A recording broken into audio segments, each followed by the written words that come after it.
You know that feeling, right? That sharp, unexpected sting when criticism comes not from a stranger, but someone you deeply love. Your parent, a sibling, your partner, maybe even your own child. Yeah. They're supposed to be your biggest cheerleaders, you know? Yeah. Yet sometimes they become your most brutal critics, Yeah. offering that unvarnished, unsweetened criticism, as one source called it, Oof, yeah. about anything.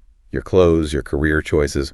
Why does it wound so much more coming from them? Yeah. And how on earth can you navigate it without, like, wrecking your relationships or just losing your mind? It's a truly universal thing, isn't it? And often really painful.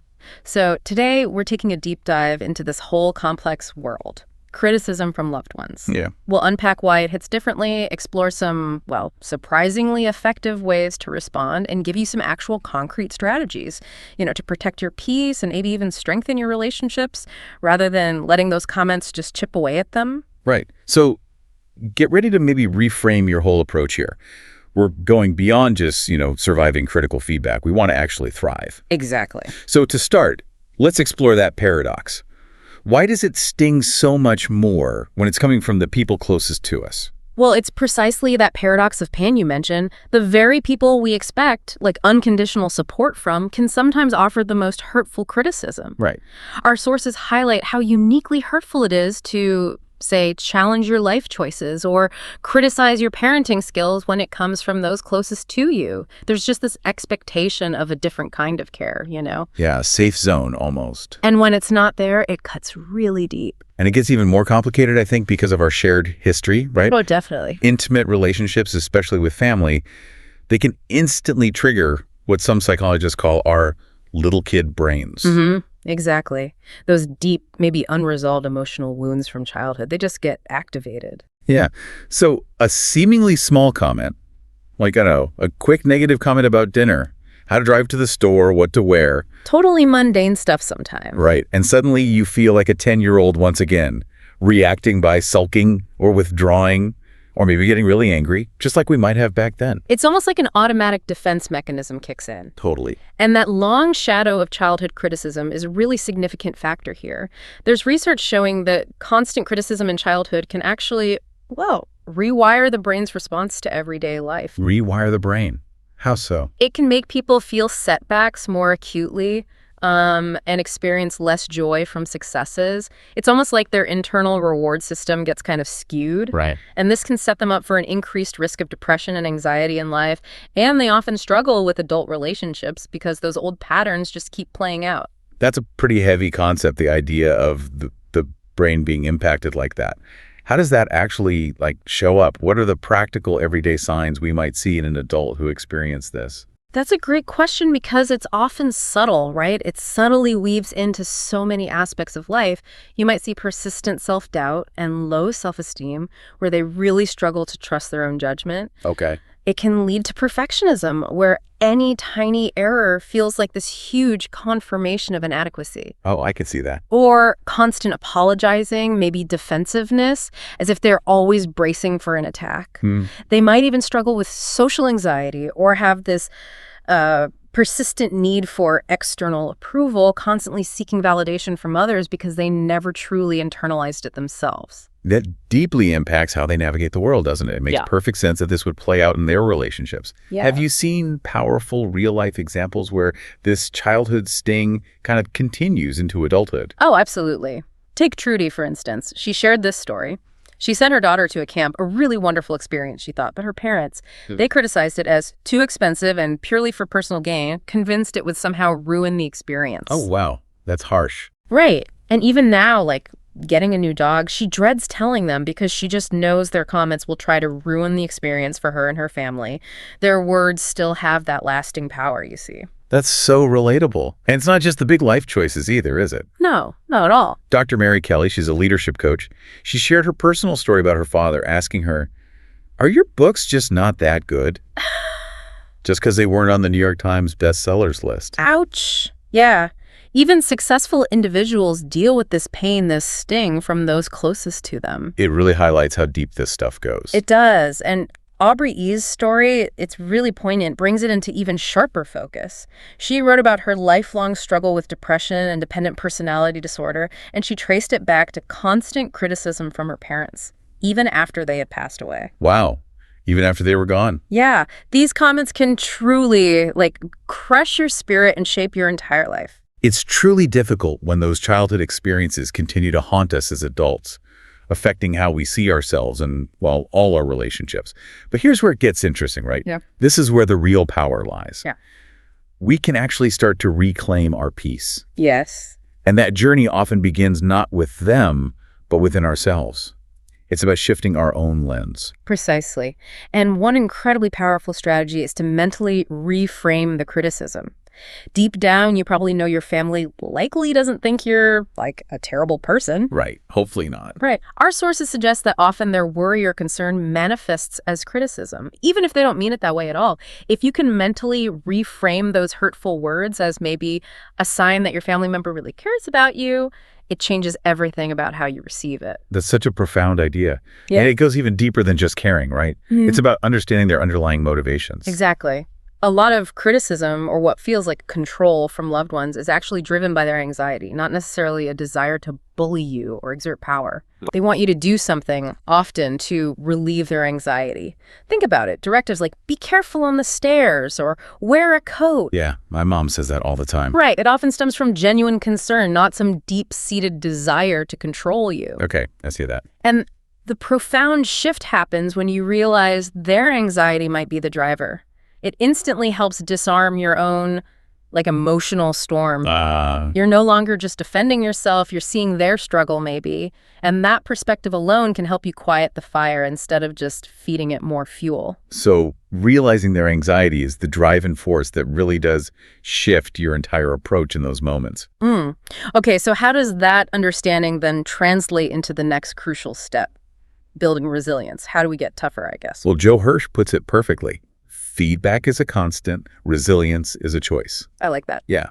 One practical tip is to impose a cool down period. Just allow that negative feedback to sit for a day or so. Don't react immediately. Exactly. Let yourself evaluate it with greater calm and clarity once that initial sting wears off. Your emotional brain needs a timeout, basically, to let your logical brain catch up. Makes sense. And what if you're still struggling to make sense of it after cooling down? Then you can widen the loop. This means seeking an outsider's perspective. Okay. Talk to a trusted friend, maybe another family member who isn't involved. They can provide that much-needed distance and help you separate facts from feelings and find the signal in the noise, as they say. Find the useful bit, if there is one. Precisely. And we've seen the shift in action. Remember Kay Hamer's story? The Dodd criticism. Yeah, her parents criticized her dog choices repeatedly. But when she got her second dog, her response was really powerful. She basically reminded them that, as a 40-year-old, I didn't realize I had to inform them of my every life decision. Oh, for her. Right. And this clear shift in her stance, this boundary, it ultimately led to them asking all about the dog later. It shows how changing your response can completely change the dynamic. That's empowering. And Dr. Mary Kelly, the coach we mentioned, she transformed her own approach to her father's critical comments too, didn't she? She did. She learned to accept his feedback with a calm, "Thank you for your thoughts. I know you mean it in the best possible way."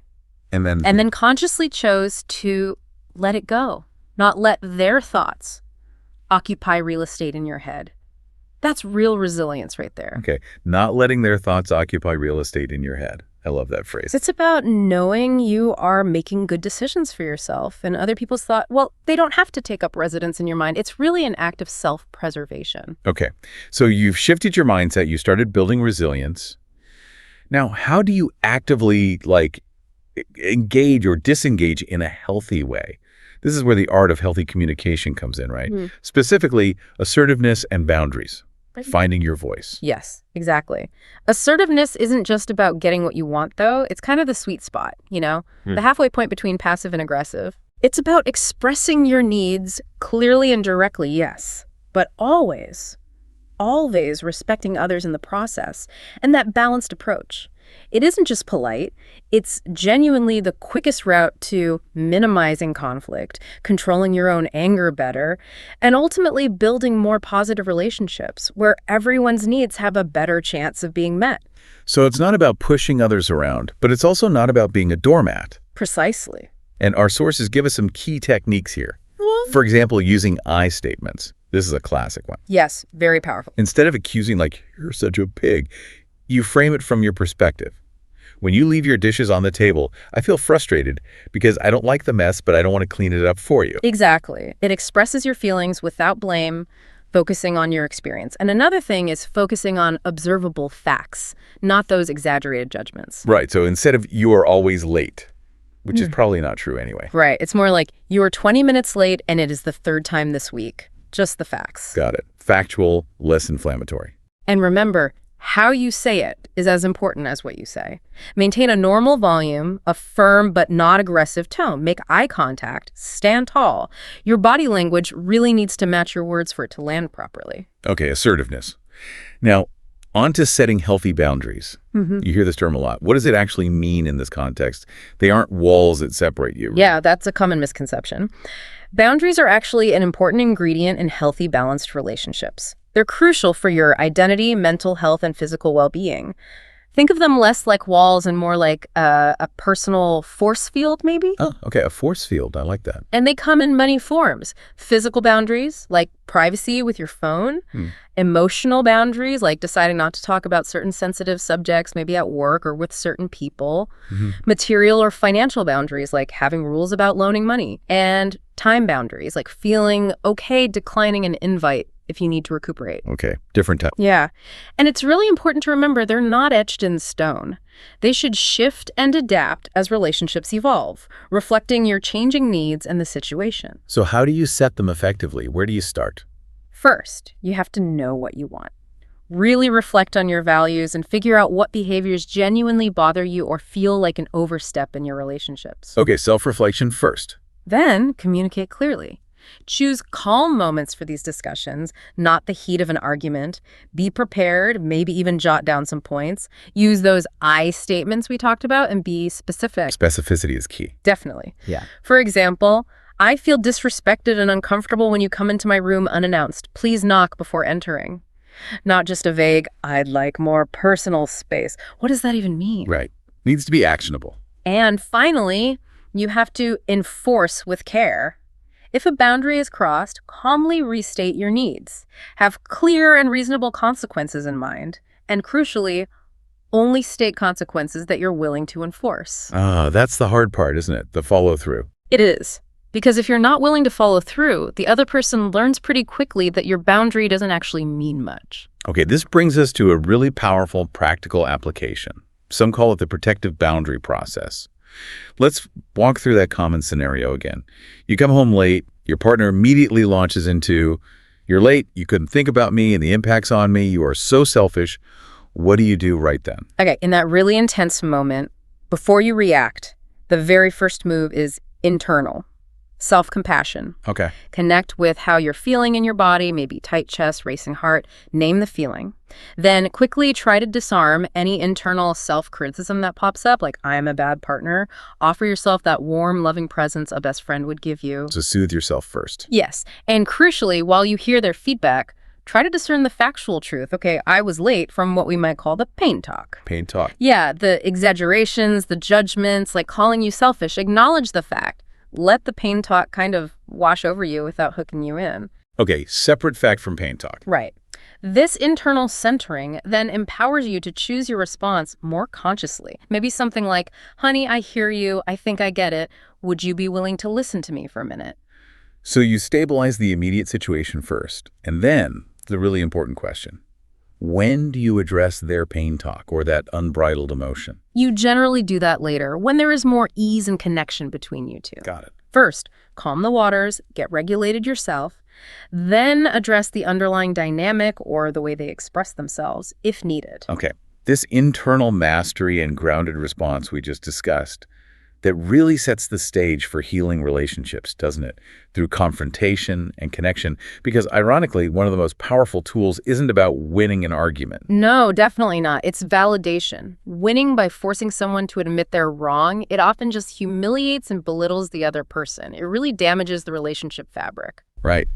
Instead, effective validation is the quickest way to calm their anger, make your perspective heard, resolve the issue, and even, get this, come out of the argument with a stronger relationship. It sounds counterintuitive, maybe, but it works. And crucially, I hear you does not mean I agree with you. That's a key distinction. It means, okay, I understand why you might think that, given your background or the limited information you had or your emotional state right now. Most reactions, even the ones that seem totally irrational on the surface, make perfect sense once you truly understand where that person is coming from. Okay, so let's get practical. The validation toolkit in a step-by-step argument. What's step one? First, and this is maybe the hardest part, hear them out. Just listen. Bite your tongue? Yes. If you can hold back your counter-arguments long enough to allow the other person to finish out their point, it's often so unexpected that they naturally soften their walls a bit. Okay, hear them out. Then what? Then ask clarifying questions to genuinely try and understand their perspective. Things like, why do you say that? Or does this have something to do with X? Show you're trying to get it. Okay. Understand first. Then step 3, own up to what you can. Find any bits of truth in their accusations, even small ones, and acknowledge them. You know what? I haven't been home much lately. You're absolutely right about that. Even if you don't agree with the whole accusation. Exactly. And if there's really no factual truth you can find, validate their feelings. Wow, it sounds like taking care of the kids all afternoon was really overwhelming for you. Okay.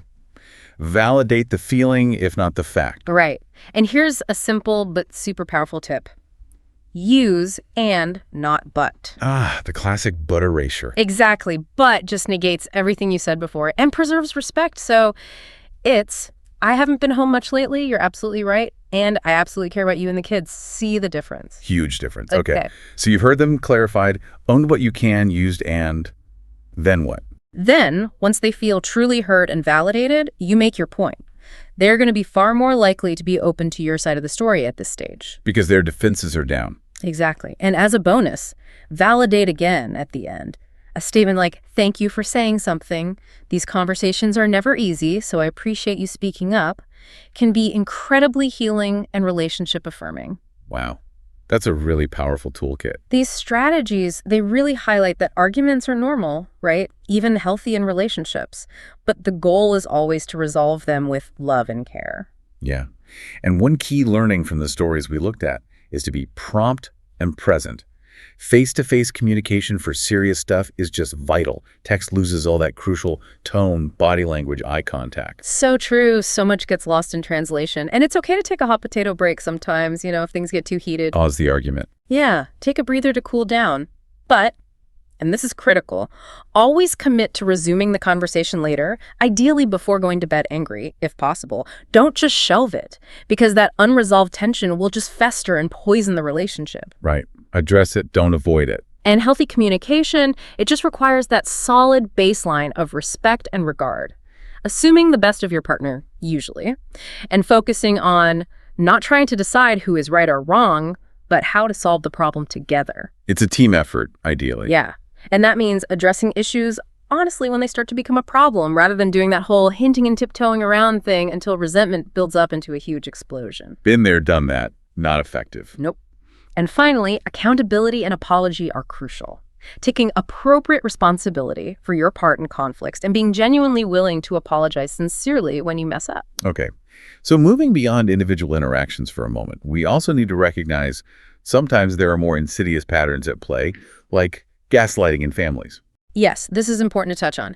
Gaslighting is described as a systematic effort by one or more family members to undermine others' perception of reality. That sounds really damaging. It is. And it often links back to generational patterns of abuse. Sometimes it can even be masked as traditional discipline or framed as tough love. Ugh, that's a chilling thought. What are some key signs of gaslighting that listeners should maybe be aware of? Well, key signs often include the consistent denial of your experience. That never happened. You're imagining things. Creating subtle memory discrepancies. You remember it wrong. And being unfairly blamed for others' actions or feelings. Okay. What can someone do if they suspect this is happening? To confront it and hopefully break the cycle, some practical steps include documenting incidents, just keeping a record for yourself. Seeking external support is huge, therapists, support groups, and educating yourself and maybe others you trust about gaslighting just to understand it for what it is. Knowledge is power there. Definitely. Ultimately, the goal is always to try and promote healthy family dynamics. Encouraging open communication where everyone feels safe enough to express emotions, setting and maintaining those clear boundaries we talked about, and consistently fostering emotional validation within the family system, if possible. It's about creating a healthier environment overall. Exactly. And this really brings us to the ultimate choice, doesn't it? While you don't get to choose the criticism you receive, especially from family, you always get to choose where it goes. Okay. We can control our responses to their comments. We can decide that we will accept them as they are, perhaps, meaning the person, not necessarily the criticism itself. It's about making good choices about where you direct your precious energy. And sometimes that means setting firm time and emotional boundaries, even with difficult or toxic individuals, if necessary for your own well-being. Right. You control your response, your energy, your boundaries. That's where your power lies. Okay. Wow. We've definitely navigated some complex terrain here. Criticism from loved ones, from understanding its deep impact and how to reframe our perception, to mastering assertive communication and setting healthy boundaries, and finally recognizing and maybe breaking harmful patterns like gaslighting. This deep dive has really offered a kind of roadmap, hasn't it, to protecting your well-being. I hope so. And I think the true power, the real takeaway, lies not in trying to silence the critics, because you often can't.